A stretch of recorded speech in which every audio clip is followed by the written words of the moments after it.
Nigeria has problems that are more significant than she ever has, and very exacerbated by the fact that we were not the 60 or 70 million perhaps around the time of the first civil war. We're now allegedly, I don't believe those numbers personally, 200 million. I don't think that we've ever had a bona fide census in Nigeria. And that was also the complicity of the parents, the foreign parents of Nigeria. And many of these issues need to be dealt with unless the truth is unveiled concerning our foundational years, our amalgamation, our independence, our first constitutions. We will not get it right in Nigeria. We will not get it right in Nigeria. You must continue to join me and pray and preach as to what the next president of Nigeria should look like. And the first thing is that we don't care what part of the country that person comes from. We care more about competence, capacity, vision, understanding how to lead a nation and build a country after so much debilitation. Secondly, apart from not caring what part of the country the next president comes from, the next president must be given to development and must have proven in his or her track record, public sector or private sector, that they can deliver and have delivered development. Nigeria needs to develop. Our roads, our healthcare, education. And that's why we have so much incompetence in leadership today, because of the lack of education. So most times, much of our hope for great leadership is returnees. Nigeria has spent $2 billion every 2 years educating her children for the last 50, 60 years in the Western Hemisphere. But we've lost the majority of them to building other nations when they could be Nehemiahs and Ezras building Nigeria. So we need somebody who understands development. Number three, we need a president who is not a genderist. In other words, we must embrace both genders. And you have genderists on both sides of the genders. We want people who are not genderists. Yeah. A family needs mother and father. A nation needs men and women to parent the next generations. I'm going to ask you to remain standing.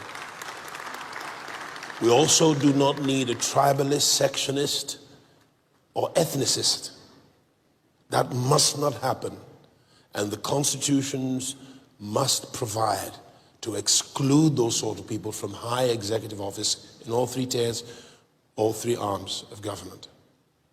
We also do not want a religionist, which is part of why I might not be considered. And I'm not looking for the job of president. I do not seek any elected office nor appointed office. I'm very happy operating in my calling, and I'm slightly outside of it because of where the country is.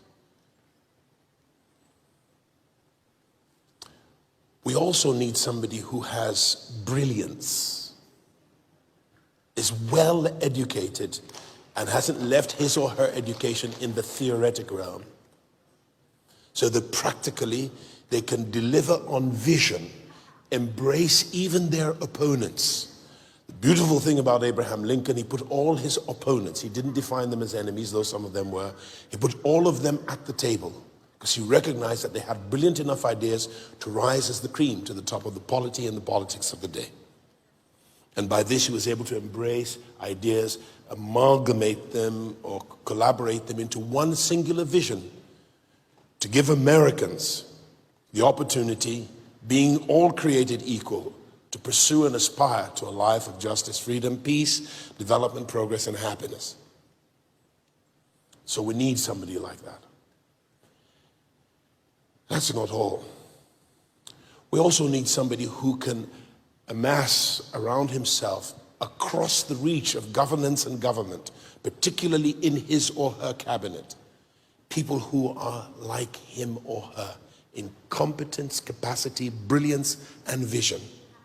so that every significant and peripheral ministry of state does well collaboratively to deliver on our national vision.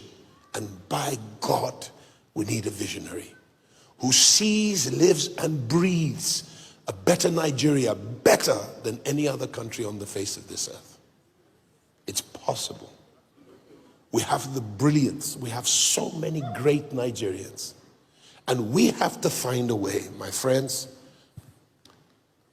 to lock out the people who only go into politics and governance for personal gain and aggrandizement, for the allure of power and money. The purpose of power and money are not for aggrandizement. They are for the delivery of service. Democracy is the government of the people, for the people, by the people. And we're sick and tired, forgive my rudeness, of these idiots who cannot see beyond their noses. If you're not good enough for the job, leave it. Too many people are suffering, living beneath their privilege, living beneath our opportunity as an aggregated whole. And for goodness sake, it is time that if we call ourselves a federal republic, one, we must be Republican, and two, we must be federating. This is not a federal republic. I see nothing Republican about Nigeria, and there's nothing federating about Nigeria. This is a situation where the center determines everything, and the center feeds the components. In a federation, the components feed the center. And the center is only responsible for national matters like border integrity, national defense. And when you don't have that, you impede the growth of the various components of the federation. That's why some states are just downright lazy. And by my last estimates, I'm not an accountant, I think there are at best 3 viable states that have some measure of self-sufficiency. So when Lagos delivers 5.3 trillion naira in royalties, customs, ports, taxes, and duties, and VAT and the likes, it goes to the center, and the center appropriates it to lazy states. Lazy states with leaders who have no vision except grab power, grab land, and take what isn't yours. Whilst you're standing on top of gold all over the country, bauxite, tantalite, all kinds of minerals. We don't lack the resources, and we have resourceful people. Nigeria can be great, and it will be such a travesty and tragedy if our time comes and goes and we don't lay the foundation for a great nation. If I catch any one of you in government and you don't deliver service, or you become a thief there, I will give you problems, and I will ask God to give your generations problems. I'm speaking to those of you in House on the Rock. Otherwise, go into business and make money there. Leave government for service delivery. You're ruining millions of lives. We wouldn't have beggars on the street if government would do her business. And I'm not speaking of this administration. I'm speaking of all administrations. And I include the British administrations that govern Nigeria. We've got to do something about it. And you must be a critical voice to encourage those who do right in governance and leadership and in politics. And also you must be a publishing generation that publish the truth. Don't just forward anything you get on WhatsApp. Verify it. If it is truth, publish it. Governance is not merely the business of those in the State House. It is your business. You have a voice, and you are their employer. And when you correlate your voice, work together in a pyramid, the bloggers, the vloggers, the news media, the broadcasters, the anchors, and every one of you with a smartphone, use it and hold government to accountability. It is their responsibility to be accountable to the people who employed them. And that's why that 99th constitution needs to be in fact, it ought to be jettisoned. And an authentic document of the people and her best representatives need to come together and put together the terms of our agreement as federating regions or components and the laws that work for our country. We now live in a situation where men are writing unjust laws, and the purpose of law is justice. But when the unjust write laws, they write injustice, and that's what we have to live by.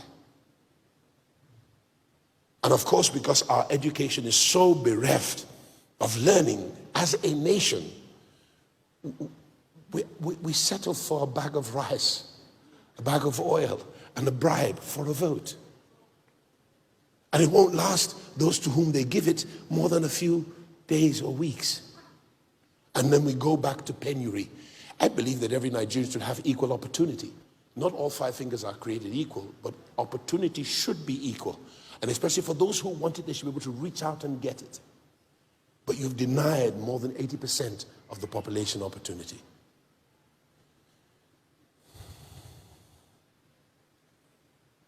We must dumb what I've just said, we must dumb it down to the market woman that she can understand it in her language.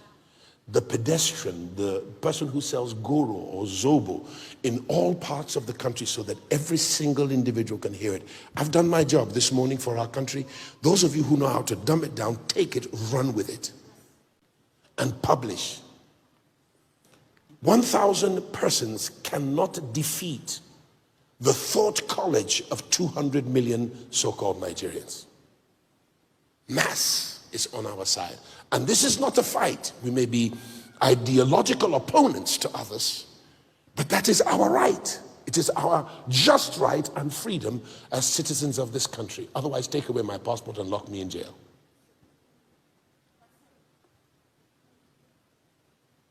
I say this because no country in the world history has survived 2 civil wars. You could be in flight and running for dear life any day from now if this thing does not come to an end. And my personal encouragement to leaders in government of all sides, it's not time to be partisan. Blend the aisles. It's time to sit down and dialogue. And don't be short-sighted, and let's look towards a future that still has brightness in it, because as long as there is a creator who has vested so much in this land and her people, there is hope for a future.